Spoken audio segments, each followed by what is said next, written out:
Li Wanê ciwana bi navê Eylül Kaya li ser torên medya civakî bi dengê xwe yê zelal stranên Kurdî bi şewazê operayê dibêje.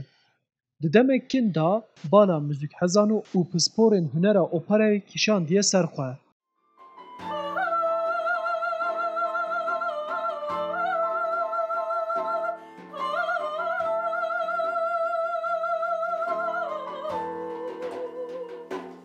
Kaya 18 salî ye û li Enqerê beşa antropolojî ya zanîngeha Hacettepe dixwîne.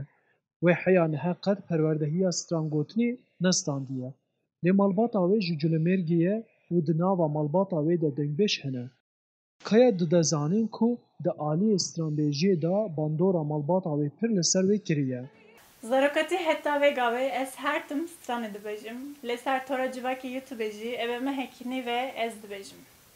Bi rastî min hevî netgir lê gelek tiştên baş hatin gotin. Ez gelek keyfxweş bûm û ez gelek motive bûm. Kaya her wiha ji destê xwe yê rastê astengber e û da ku bikare destê xwe bikarbîne wek fîzyoterapî dest bi gîtarê kiriye. Ev jî bo stranbêjiyê bûyê sedemek baştir.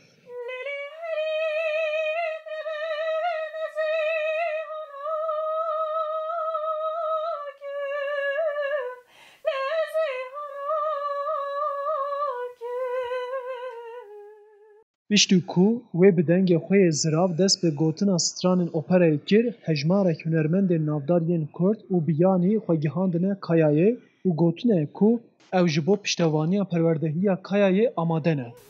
Hinek li min geriyan, hinek li peyam şandin, minak Nizamettin Arınç, Pervin Çakar. Lê ez dixwazim tiştekî din bêjim. Bi seyesserê miravekî pir hêja min dengê xwe, qabiliyeta xwe min nas kir. Ev kes jî li Kolîner Akademisyen Nurdan Şarman e. Li ser kanala wê ya YouTubeê stranên kurmancî, zazakî, ermenkî, tirkî û îngilîzî hene. Kaya dixwaze herî zêde li ser Kurdî xwe pêş bixe û nasnameya gelê Kurd bi hunera operayê bide naskirin. Ez dixwazim kilamû stranan Kurdî gel dengê xwe soprano mîna operayê bêjim. Ez dixwazim dengê xwe kelapora muzîka Kurdî bigihînim dinyayê.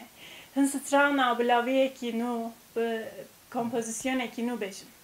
Beriya we hemiya dixwazim perwerdariya baş bibînim. Loma min dest xebata muzîkê kir. Eylül Kaya armanc dike ku stran û kelamên kevên yên vê herêmê bi şewazê operayê û dengbêjiyê bigihîne hevdû û nûjen bike.